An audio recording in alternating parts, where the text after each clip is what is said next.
and welcome to the Healing Train.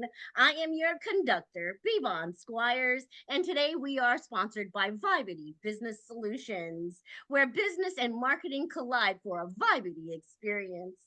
But the reason we're here today is because it is the Healing Train, where ordinary people come to tell us about their extraordinary stories. Now, of course, we know everybody's trauma journey is not going to be the same. There's going to be ups and downs and twists and turns along the way. But I tell you what, the passenger that we have for you today is going to bring authenticity. She is going to bring transparency. She is going to bring her healing journey right here to us so that we can see what's possible for our lives as well. And with that, I'd like to introduce you to Miss Lisa Baxter. Lisa, can you please come on and say hello to our community? Hello, hello, hello. How is everybody doing? Thank you so much for having me. You are so welcome. You're so welcome here. This is a safe place for you. Now, you guys, if you don't know how this is going to work, let me tell you. I wrote a book and it's called The Energy Harvest. It is a four-phased trauma healing process that begins with identifying the trauma, and then we move on to the mindset that we have to have in order to heal from the trauma. Then we get a chance to look at all of the wonderful things that we can achieve now that we've gained some healing. And then we move on and finalize it with the sustain phase. How do we sustain the momentum? How do we keep going on those rough days? And so Lisa is going to come bring you all of that in her sharing today. And so, with no further ado, we're going to just jump right on in. Now, Lisa, I know, look at that beautiful smile. Oh my goodness. I know that you have had trauma over your life, like most of us have. Most times, trauma happens when we're really young in life and we can't make sense of it. So we do the best that we can, and we come up with ideas that aren't necessarily true, but we do the best that we can to make it from one situation to the next situation, especially in a trauma situation. So, what I'd like for you to come on to do today is tell us which trauma will you be identifying and how were you able to identify it in your life as trauma? Mm, wow. I had so many, Shonda. To be honest with you, I'll start with a trauma of illness. Okay. Traumas of illness, learning about my kidneys failed. And that was a heartbreaking thing for me. Mm. Yeah, it was very heartbreaking because my siblings that dealt with this, a lot of them had children and babies and things. And I not only didn't have a child, I wasn't married yet, and I was saving myself for marriage and everything, being godly as possibly as I could be. And I got a letter in the mail that said, you have polycystic kidney disease. And I'm like, oh my God, polycystic kidney disease. So I'm talking to my fiance, which became my husband. And I said, listen, I don't know what this is exactly, what it means for you and I, because I knew siblings already had this disease because it was from my father. So I'm like, I don't know what it means, but if I was you, maybe I would run. And he says, what?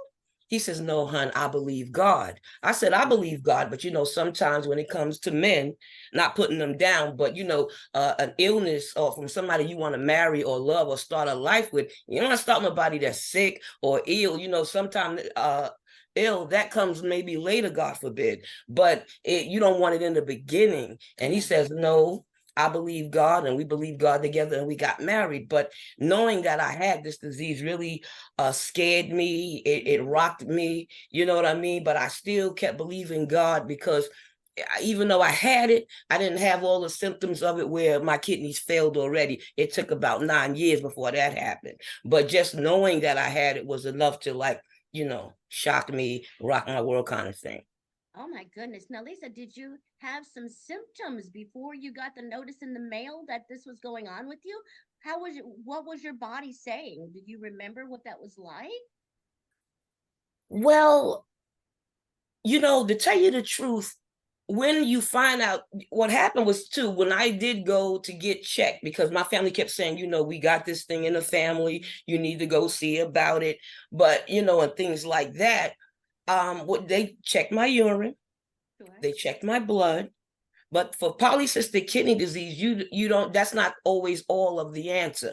Mm-hmm. You'll have the protein issues, you'll have things in the blood and stuff like that. They'll talk about your bun, your creatinine, and things like that. But the cysts on the kidneys only can be shown and seen by a sonogram. So when they Oh, gave me the sonogram, I saw the two techs talking to each other, but they wouldn't talk to me. So I said, well, what's going on?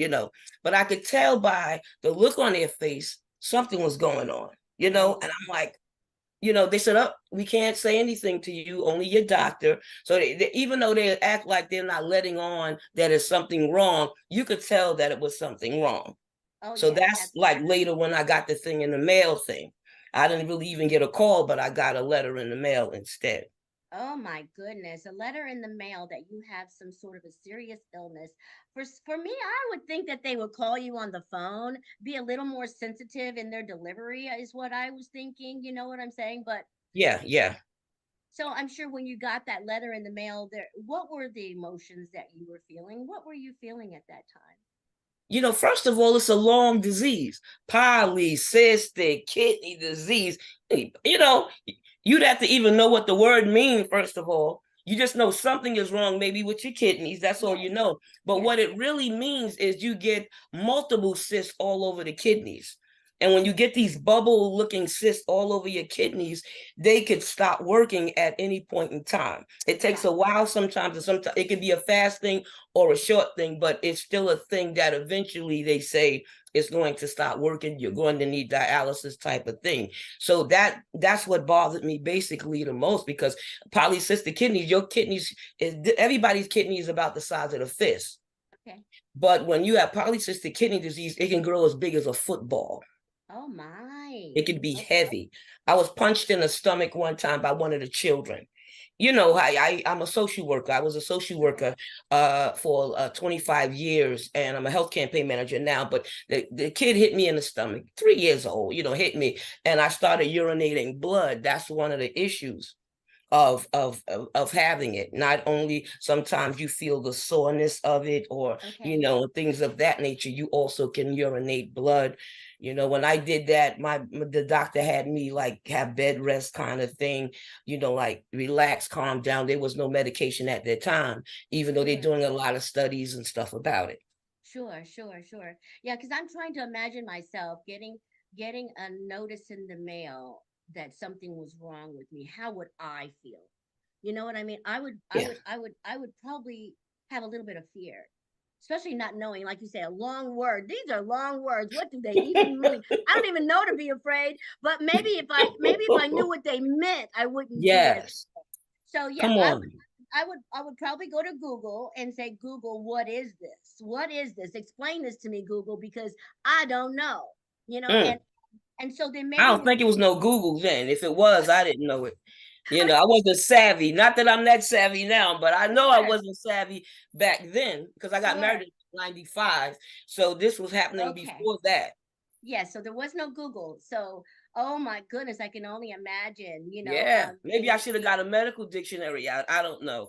oh my. But yeah. Yes, yes, yes, They yes. were nicer once we talked in person, and they Yes. were a little bit helpful talking in person, even though no matter how sweet you talk, when you sick, or you can hear like what the want want want, like the Sure. cartoon characters, the peanut game, you don't hear anything but that, because you Yeah. got to deal with it, accept it, and live with this thing. Right, absolutely. And I can imagine it with the trauma set in when you heard the wah. It's like, oh my God, I'm traumatized. Oh my God, what is this? You know what Yeah, I'm saying? yeah. So yeah, Ooh. I can see the trauma in all of that. Wow, thank you so much for that vivid picture of what that was like for you. Yeah. And so um we're gonna move in, I guess, now to the set phase. What did you have to think in your mind? How were you able to wrap your mind around this and finally get acceptance with it? What was that like? Well, I I remember saying when they were wheeling me into this operating room, I said, God, you said I would not be on dialysis. And you know what he said? He said, I know, but I want you to witness a miracle. Not knowing all the miracles happen just because of this one thing. You'd be surprised. Sometimes things happen in life to you, but it helps other people or bless other Absolutely. people. I But absolutely believe that. yeah, you know, so it was very deep. But when he said it, it calmed me down some, but it doesn't mean you immediately accept it. But God has a way of calming you down, because if he says something, okay, he got this kind of thing. You know what I mean? He got this, we can do this, because he had made so many promises to me. I know I can't die off now or shrivel up now. I'm going to have to deal with this, live, learn, study it. You have to know what's going on in your body. You have to learn whatever you have, whether it's big or small. You have to know what is it and how it affects you, and how's it going to affect everybody around you, because everybody involved is going to get a little taste of that. Absolutely. What I'm thinking here, and what's going through my mind as I'm listening to you tell us all about this, is the wonderful relationship that you have with God. Knowing that, like you said, He's not ready to take me home, so He must be ready to do something wonderful in my life, because I know He's not going to do anything bad to me. So He must be trying to show me that He's going to heal me from this at some point, so that everyone can see that He is God, so that everyone can Yeah. see His glory in my life. Ooh, that is powerful right there. That's how you were able to get to that mindset, because of the trust and the faith that you had in God. Amen. Not Yes. not the fact that you have this polycystic kidney disease, but that you have a big God that's a healer. You see what I'm saying? Amen. So I see now that you switched your mindset from one of pain and fear to one of trust and faith. Yeah, Yeah, that's that's how I right. see that happen for you. Yeah. Yes, indeed. And so I can, as in my mind, I'm imagining you having conversations with God. Lord, I trust you. Lord, I believe Yes. you. Yes, I'm in pain, but I know it's not going to last always. Weeping may endure for the For a night. night. Come on here. Joy is Joy going to come comes in in the the morning. morning. Yes, Oh, yes. absolutely. Yes. Yes, I can see that that's what kept you going strong, was your faith through all of this. Oh, yes. Yes, More than a conqueror through Christ that strengthens me. absolutely. You have to run with whatever he says. You know what I mean? You have to run with whatever you are doing. And a lot of times you can't see it. But when he wiped the tears from your eyes, you can see much clearer than you saw before. Oh my goodness, yes. And the thing about it that I'm also hearing you say is that before you were able to go to him and get some instructions about this, you had a vision that wasn't quite clear about Mm. how you fit into this, how all Yes. this fit into your life. But then Yes. once God wiped those tears away, he gave you a clearer vision of how this was actually going to fit into your life. And and Amen. then and then of course having the siblings that already had this, you already had a taste, you know what I'm saying, of how this might play out in your life by Yes. watching it play out in their lives. So Yes. there should have been I'm not saying should have been, but in my mind, I'm thinking there might have been a little comfort in knowing that you had people in your life that could support you who knew what you were going through. Okay. Well, I had 6 siblings on dialysis, 2 aunts, an uncle, and a mother-in-law. Oh, One of wow. my brothers got on because of diabetes, because that's one of the number one causes for you to be on dialysis. So it's not just kidney disease or not drinking enough water or something. Sometimes it's hereditary. Sometimes it's your high blood pressure have gotten out of control. Sometimes those things have blown your kidneys out. A lot of times things are with diet, Yeah. and you have to figure out what it is. Now, what I saw with my siblings, I had to be there with them and for them. When my brother got on, I had to be there his first treatment. And I was so scared. He was scared. I was scared. And we still didn't know anything. Mm. When my sister got on, I had Mark, Yolanda, Shelton, D. Simone, Keith. They were all on, you know what I mean? And I learned something from each one of them, Yeah. but it gave me a little comfort. But your journey sometimes is your journey. Your desert is your desert. Yeah. And I'm telling you, that was a desert. You know what I mean? because they was Yes. able to take different things away. Like I said, some of them had children.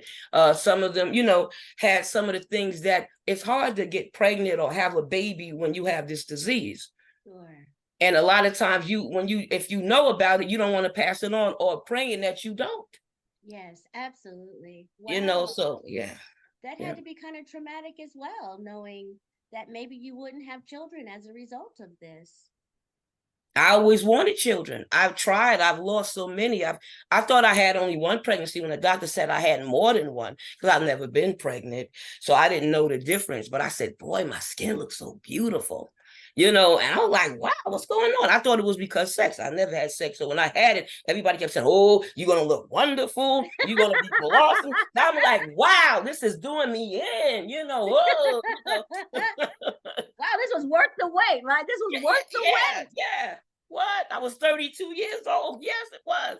Oh You my know. goodness. Did you guys hear that, ladies and gentlemen?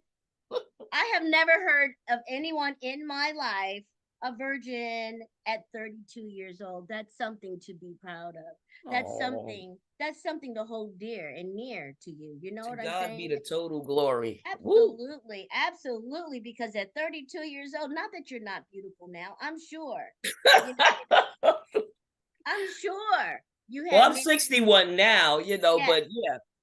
And I Yeah, was I'm married 23 years, oh before my my God, how husband, beautiful is that? How went beautiful home is with the that? Lord. But I was also 214 pounds when I got married. So, I was surprised to be a big bride. I wanted to be a small bride, you know what I mean? But I was a big one. And my husband still wanted to marry me no matter what size I was. So There thank you God. go. There you go. That's love. That's love. Love doesn't care about those kinds of things. And I'm Right. so There's hope for happy. us all. Yeah, I'm so happy you were able to experience that kind of love. What a blessing. Even though you were going through, this polycystic kidney disease, not knowing how it was going to affect you or your family or your fiance, he decided to go ahead and marry you anyway, and he stuck it out with you. Wow, that is so Yeah. beautiful. Won't God do it? Won't he do it? That is amazing. You Okay, and go you ahead. know what was amazing is that he became uh he was a what do you call that, a donor that was a perfect match. They said, you sure you're not related? I said, no, that's my husband, I'm not related to him.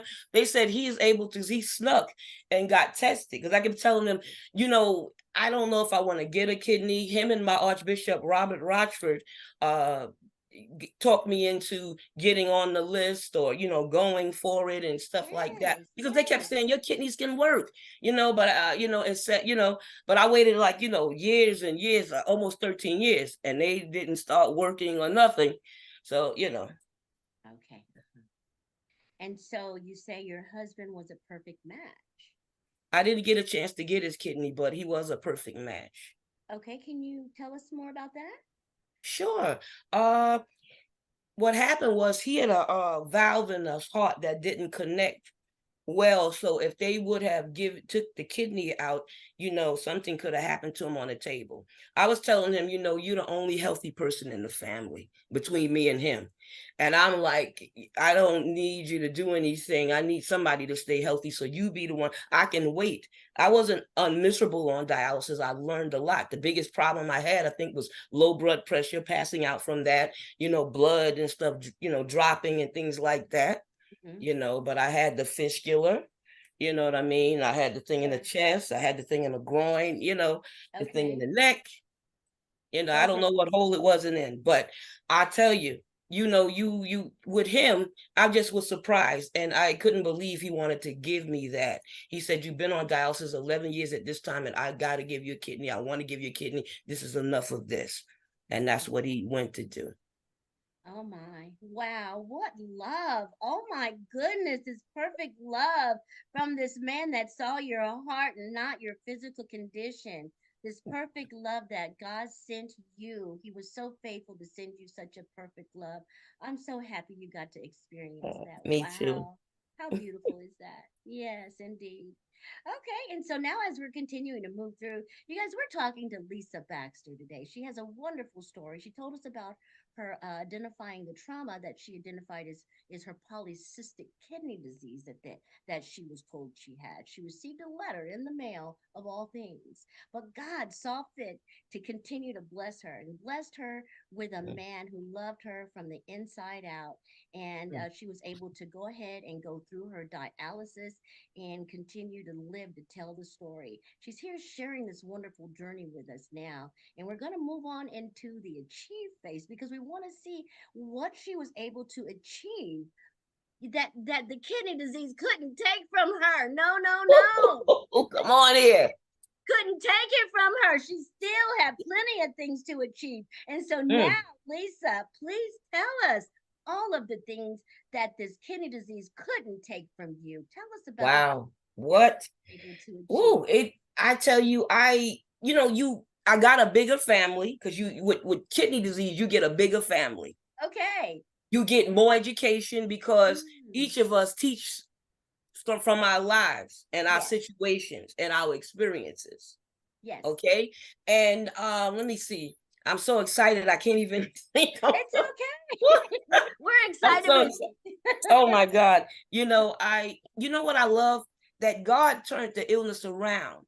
And Mm, I started what is it? I started Blessed Kidney Connections, which is my company that connect people to the things that they need. So if you came to me because your rent was running low, or you needed a job, or you need an apartment, I'm also a resource for social workers. So I Blessed Kidney Connections connected you with what you need. And every okay. job I had, I plugged it in.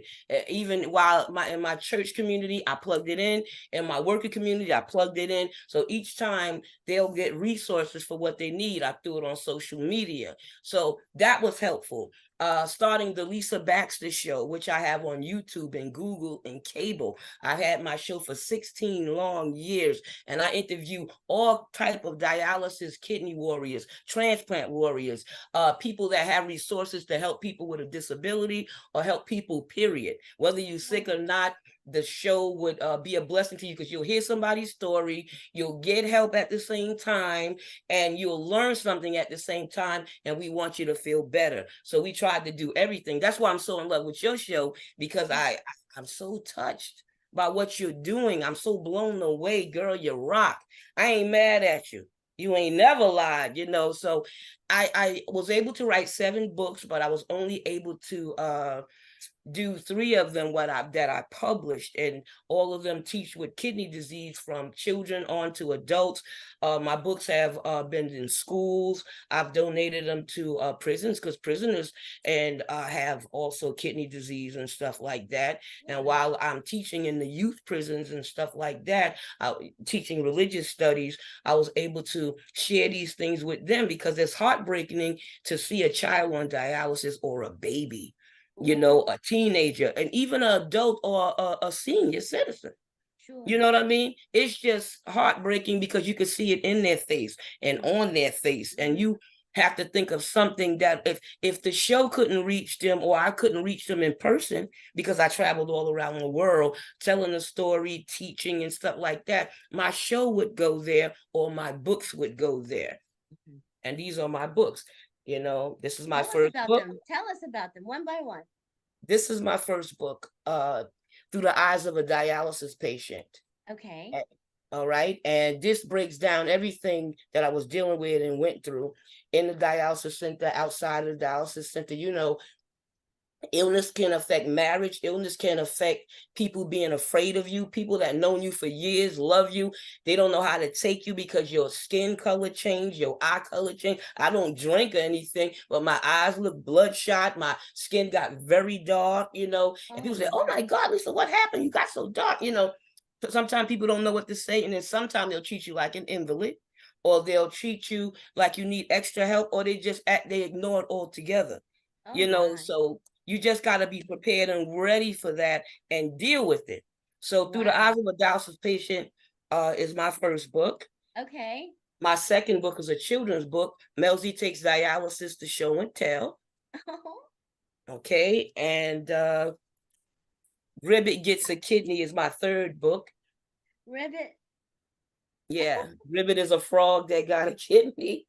Oh And, my. so I Ah, want it to be an inspiration. I want it to be a blessing. So I don't only sell the books, I also donate them to people that don't have the money, or things like that. Not that it costs so much, but still you have to find a way. You got people that's proud and say, "Oh, I don't need nothing for free." So I say, "Well, I say, oh, you got $2 or $5 or $1?" They say, "Yeah." They feel better paying for it. So I do sure, that to that type of group. But the sure. other ones that need it as a donation, I will send it as a donation. I've sent it to libraries and all kind of places, hospitals, my high school, my junior high school, every place I could send it, everywhere. So just to be a blessing. Oh my goodness, and how creative you were with that too. Not only speaking to the adults, but also to the children to help Mm. them to understand kidney disease at a young age. And I love the idea of Ribbit getting a kidney, so then you made yourself a new character and everything. How creative, Lisa. How awesome is that? I'm really proud of you and the Oh, work that you have done. That is really, really tremendous. And you say that you traveled all over the world and taking your show into all these wonderful places. I'm so excited and I'm just like in awe right now because I would love my show to be something like that one day. But we'll see what God has to say about it. You know what I mean? And oh right yeah. now, it is what it is. And I'm just so grateful to be able to bring you on today so that you can talk to our community and give us some information about kidney disease and also to share your wonderful triumphant story with us.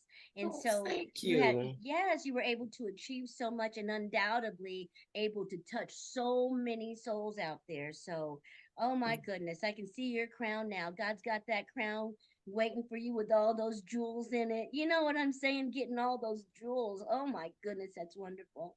And so To we're going God be the glory. to But absolutely. your show was going to go places. I don't know what you're thinking about, but your show is going to go places because you're going to get more people on there than you've had. And you're going to get more different stories and testimonies than you have. Not that they're not already wonderful, but sometimes it just gets better and better. And I sometimes you have to have a repeat offender, as I would say, because some people I had while they were on dialysis, and then when they got the kidney, I had them come back on the show, or something changed in their life. Maybe they had a baby, opened their own business, whatever they did different or new or wanted something else to say, I brought them back on. And sometimes I brought them on as a group. So there's so many oh. creative ways you could do it and still get that story out there. Thanks for riding this train. You know? I love it, Lisa. I love it. Thank you for all those great ideas. Thank you so much.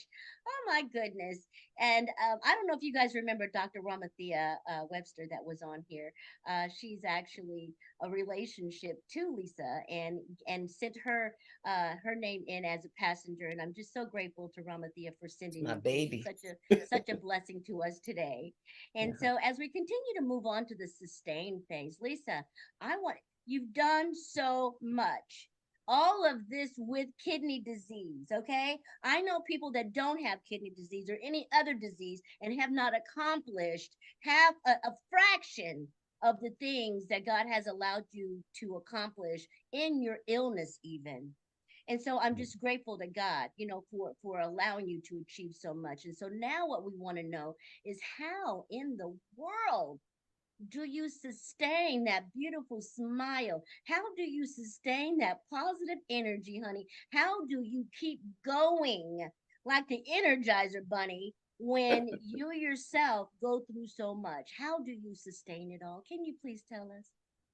Well, I stay prayed up, you Mm, know. One thing I love is I love to give back and stay busy. So the Polycystic Kidney Disease Foundation, the American Kidney Association of Patients, the Renal Network, you know what I mean, iPro, and the different things. What I did is I became get on board of those things. I would be get on the board as a board member. I would volunteer with them. I would, do the kidney walks. I would raise money. I would donate, whatever wow. they need me to do, I would do. So that made me feel better. And the fact that God kept me through all of this, I always got to give him the glory. I always got to give him the praise. And if it wasn't for that, I wouldn't be able to go. If he didn't sustain me, you know, I wouldn't be able to live this or go through this or handle this in any type of fashion or any way. I always say, just take God with you, keep him with you. You know what I mean? Keep him with you. You know what I mean? He's a jewel, a pearl. He's a giant, and he's a sweet, loving, caring giant that cares and loves you. And whatever your dream is, whatever what's wrong with you, he will still keep you through it. He will get you through it, make you through it, and he'll make you triumph. He'll give you V for victory every time. Man, wow, that was awesome. I know, that was so awesome because we do know that God is a keeper. We do know that He will keep us if we allow Him to. If we put our trust and faith in Him, there's nothing He would not do for us because of the love that He has for His children. And that's who we are. We are His children. Amen. I know for myself, sometimes I just don't feel like me, like I would like to feel. Some days I wake up and I feel like it might be one of those off days.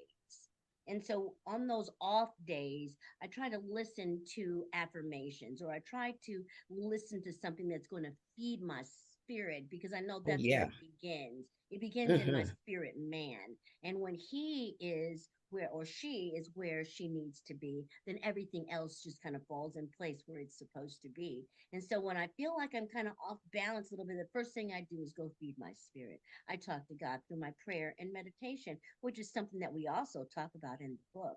Now, Yeah. can you see how prayer and meditation has changed your perspective over the years with your Oh disease? yeah, yeah. I love the Psalms. I love I wake up with prayer. I pray first, and I read the word before I go to work or go into the bathroom or anything. I start with God from the jump, and I Right. end with him from the jump. I pray before I go to bed and everything. And even throughout the day, sometimes things are going a certain way I don't like it to go, and I start praying. You know what I mean? Sometimes even if it's going good, then I give God thanks, I give him praise, Hmm. but I just love the word of God, you know. And it's so funny. I'm laughing because I know so many scriptures and nothing's coming to mind. But everyone that you said, I got so excited about and was able to quote it with you. I hate when I draw a blank, but I tell you this, that prayer changes things. And a lot of times prayer changes you. Mm. Sometimes he'll change you in a situation to make you understand or deal with the situation better. He won't take it Absolutely. away. That's like the thorn in the side thing.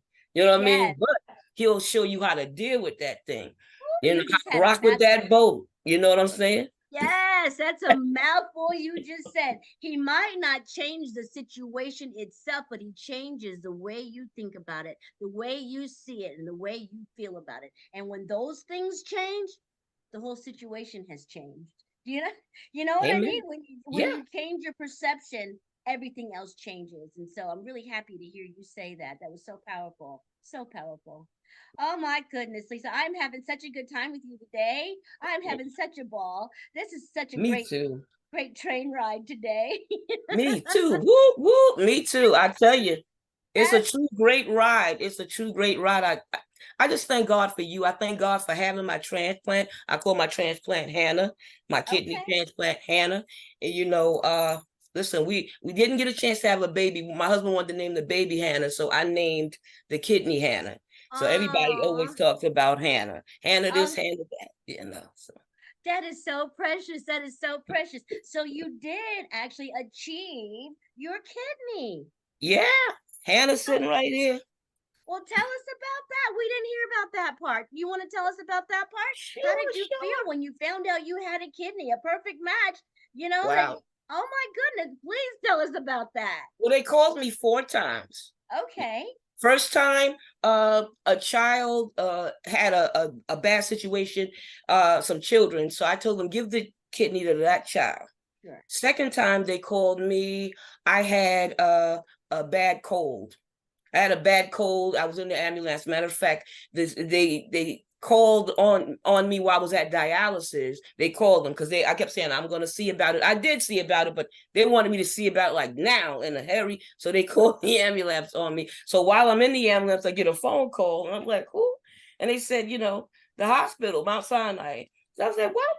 So I said, "Oh no, I'm on my way to a hospital now." And they said, "Oh no, if you sick, we can't give you the kidney." So third time, I believe, or it could have been the other way around, with it was a intravenous drug user. Oh, I didn't take any drugs, and I didn't want to take a chance on something being wrong when they enter it, even though you do take a chance when you get the kidney and then sure. find out the donor had certain things that you now have. Oh, I what? also have, yeah, I have bone joint disease and stuff from the medications and stuff.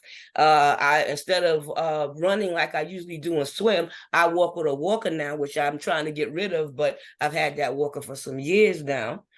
But yeah, so that time that I didn't take Wow. the intravenous drug one, I took the fourth one. I was at work when they called me, and I was waiting for somebody to come into the job so I could go to the hospital. And they're like, "Don't wait for us. Get out of here." You know, they all came, they hugged me. They was like, "Oh my God, Lisa, get out of here, go." And I rode the 2 trains to go to Mount Sinai. I packed a bag, but the bag was in my apartment, so you have no chance to get the bag or anything, because they tell you to be ready, always answer the phone, Sure. and you have to do all of those things because you go through a lot of tests. You go through a lot of the heart test and the Hmm. stress test, and they check your, because they have to make sure you can sustain that long operation, about 4 hours, Yes. I believe. You know Ooh, what I wait. mean? And this is my fistula. I wanted you to see what a fistula looks like. This is my Okay. fistula in my arm where I would get dialysis. It starts out flat, and then it becomes this way because they stick you with a 15 gauge needle. Oh my Sometimes the Lord. needles are different size. It look like a little sword with a hole in it. It takes all the blood out and put all the blood back. It recycles the blood. When you on dialysis, that's what it's done. And I had forgotten to tell you that. I try to be clear and tell you everything. You'll Sure. miss something sometime. But that, so that was part of it. But Hannah runs well, runs good. You have to go get it checked out. In the beginning, you get it checked out often. And Yes. as time goes on, it's every 3 months this, every 6 months that. Get your blood check every 3 months. Go to the doctor every 6 months, Okay. and they see how it's going, how it's doing, so they can interrupt anything. One Sure. time they biopsied her. The needle was like yay long. And I'm like, why are you bothering Hannah? There's nothing wrong with Hannah. I told you when God put Hannah in here, she would last a good while. Stop aggravating her. Because when they start messing with things, stuff go out of whack. And I'm like, leave her alone now, because it took me a while to get it. Now you gonna give me another one? Cut it out. Man, stop it. So You have to so protect your they, Hannah.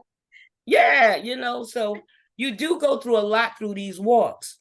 And the Yes. medication is one of the things, because I started out with 19 pills in the morning and 16 at night. So it's 4 pills now and 2 at night. Ooh wee. But they're Wow. powerful, and you can sustain a lot of things. You could get cancer taking these pills. Yeah. So you got to get checked out with every little thing, your lady parts, you got to just get checked out, your eyes. Got a lot of problems with my teeth and my mouth. My teeth started falling out. Yeah. So Oh I'm supposed to be getting my. a new set. I thought I wouldn't be able to do this because I thought I have to get a surgery in the hospital instead of a regular dentist, because they don't want anything to happen to me. So yeah, I just Absolutely. keep praying and I believe God. You know what I mean? Absolutely. Keep it right with them. You never know when you got to go. But, keep it right with them at all times. Try anyway. You know what I mean? He knows your heart. He Absolutely. Of knows your course. heart. But yeah, a lot of things go on, but it's still a reachable goal that you can handle. And the constant pain isn't happy, with the bones and stuff, with standing and walking, but you got to be a fighter. You're in a war, so you got to keep your sword ready, which is the word, and everything. Put your whole armor on, your breastplate, everything, your helmet, Yes. put your stuff on, and let's ride this thing out. And we have, and we did, and we will, and we do. So that's basically it. The transplant is a good thing. It's not bad, but some people prefer not to have it. My Absolutely. sister Yolanda was on dialysis over 30 years. My brother was on 16 uh 16, was it 16 years? No, my sister was on 16 years, and one of my brothers died on the dialysis machine. He bled out. Oh, So you got to know your stuff, involve your family, and tell them about what's going on. Don't keep it a secret. Some people have done that. So that's why I advocate too, and talk to people one-on-one in groups too. So yeah. absolutely. Oh my goodness, you are just so fabulous. Thank you for all of that information that you just Oh, gave us. You just you're helped welcome. somebody out there who just got a letter in the mail or a phone call telling them that they had polycystic kidney disease. And now they get to hear you and hear your triumph. Now they get to know that, yes, it's going to be a tough journey, but they can make it through because you just told them that you made it through. You just told them that you put on all your armor and that you stood up to this fight and that you fought and won. You are victorious. You are triumphant. You are Thank you, successful. Jesus. And I'm just so grateful that you came here to tell us your story today.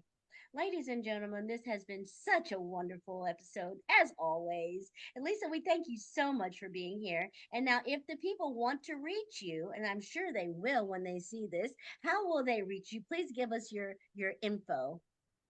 Sure, sure. Well, the Lisa Baxter Show is on YouTube and Google. If you look at the show or view the show, share the show, or learn something from the show, you can put something in the comment.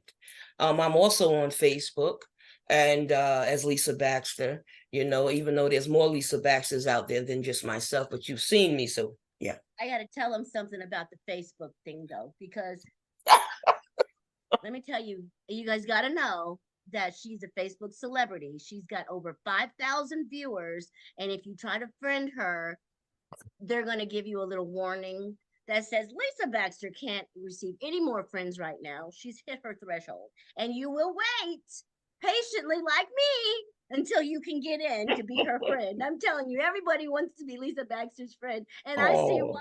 She's such a wonderful joy. She's such a beautiful light, such an energy, such a wow. force. And we are so blessed to have you here today, Lisa. Thank you so much for You're riding welcome. the healing train with us today.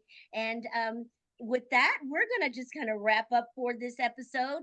And I want to thank you all so much for joining me here for another episode of The Healing Train. And in the meantime, I'm going to pray and ask God to bless you real good. And if there's something that you are manifesting for, I'm going to ask you not to give up. Keep the faith. Keep up those positive actions towards that thing because what you want wants you right on back. And we'll look forward to seeing you next week right here on the Healing Train. And so, with no further ado, love you and see you next week. Bye bye.